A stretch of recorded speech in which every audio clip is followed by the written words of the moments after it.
Hello everyone, welcome back. आज हमारा second video है सीरीज़ का एडवांसेस इन ईएनटी।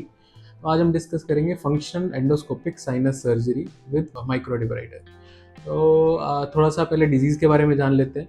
जो हमारे साइनसेस होते हैं, मतलब नाक के आसपास खाली स्पेस होता है जिन्हें हम साइनस बोलते हैं। तो उसके अंदर एलर्जी की वजह से कुछ पॉलिप बन जाते हैं, मतलब जो हमारी चमड़ी ढीली होकर उसके अंदर गिरती है उसे हम पॉलिप्स बोलते हैं। वो अल्टीमेटली क्या होता है, हमारे नाक के अंदर आ जाते हैं और हमारे नाक को ब्लॉक कर देते हैं। इस कंडीशन को हम नेजल पॉलिपोसिस या साइनोनेजल पॉलिपोसिस बोलते हैं। इसको ट्रीट करने का एक ही तरीका है कि इसे हमें पॉलिप्स को निकालना पड़ता है, यानी साफ करना पड़ता है। साइनसिस की सफाई करनी पड़ती है, नेजल कैविटी की सफाई करनी पड़ती है। इस प्रोसेस को हम फंक्शनल एंडोस्कोपिक साइनस सर्जरी बोलते हैं, फेस एक शॉर्ट फॉर्म में जो बोला जाए।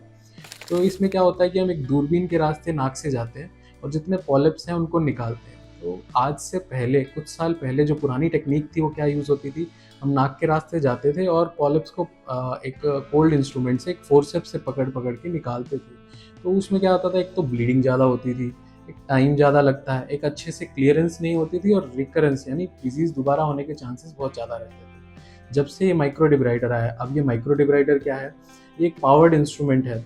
पावर्ड मतलब एक एनर्जी के साथ काम करता है। इसके टिप के ऊपर एक ब्लेड होता है जो रोटेट करता है, ओसिलेट करता है, टू बी प्रिसाइज। ओसिलेट करके वो ब्लेड इन पॉलिप्स को कट करता है अपनी टिप से। जैसे ही कट करता है तो इसके अंदर एक मैकेनिज्म है सक्शन का। कट होते ही वो टिश्यू सक्शन के रास्ते हमारा टिश्यू नाक से, साइनस से साफ हो जाता है। तो इसमें ब्लीडिंग के चांसेस भी बिल्कुल मिनिमम या बहुत ही कम रहते हैं। एक ये पावर्ड इंस्ट्रूमेंट है तो बहुत प्रिसीजन से काम करता है और बहुत ही जल्दी काम करता है। तो इससे क्या होता है, एक तो क्लियरेंस बहुत अच्छी होती है। ये उस स्पेस में भी, इसमें हमारे पास ब्लेड्स में ऑप्शन आते हैं। Straight blade 45 degree, 60 degree, even 90 degree का ब्लेड आता है। तो हम साइनसेस को अच्छे से प्रिसीजन के साथ साफ कर सकते हैं और जो क्लियरेंस है वो इतना अच्छा रहता है कि रिकरेंस के चांसेस बहुत कम हो जाते हैं। पोस्ट ऑपरेटिव ब्लीडिंग के चांसेस बहुत कम होते हैं। रिकवरी का पीरियड है जो बहुत ही कम हो जाता है। जो हम नेजल कैविटी में पैक रखते हैं, मतलब ऑपरेशन के बाद हमें अपने नाक को कुछ टाइम के लिए बंद करना होता है ताकि ब्लीडिंग ना हो, या फिर कोई ऐसा कोई खून की नाली खुली हो जो जिसे हमें रोकने के लिए एक पैक रखना पड़ता है। उसका टाइम भी यूजुअली हम जब नॉर्मल सर्जरी करते हैं तो 2 से 3 दिन के लिए रखते हैं। वहीं जब हम माइक्रो डिब्राइडर के साथ करते हैं तो उसको 12 घंटे में पैक को हम लोग निकाल देते हैं। तो पेशेंट सेम डे शाम को या नेक्स्ट डे हमारा डिस्चार्ज हो जाता है।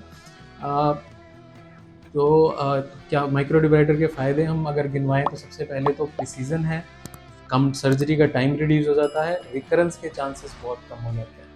तो आप अगर साइनस की सर्जरी करवा रहे हैं तो मेक श्योर करें कि जो आपका सर्जन है, जो आपकी ईएनटी सर्जन है, वो माइक्रो डिवाइडर यूज़ करे ताकि आपकी सर्जरी है वो सिंगल टाइम ही रहे, आपको बार-बार रिवीजन सर्जरी ना कराएँ।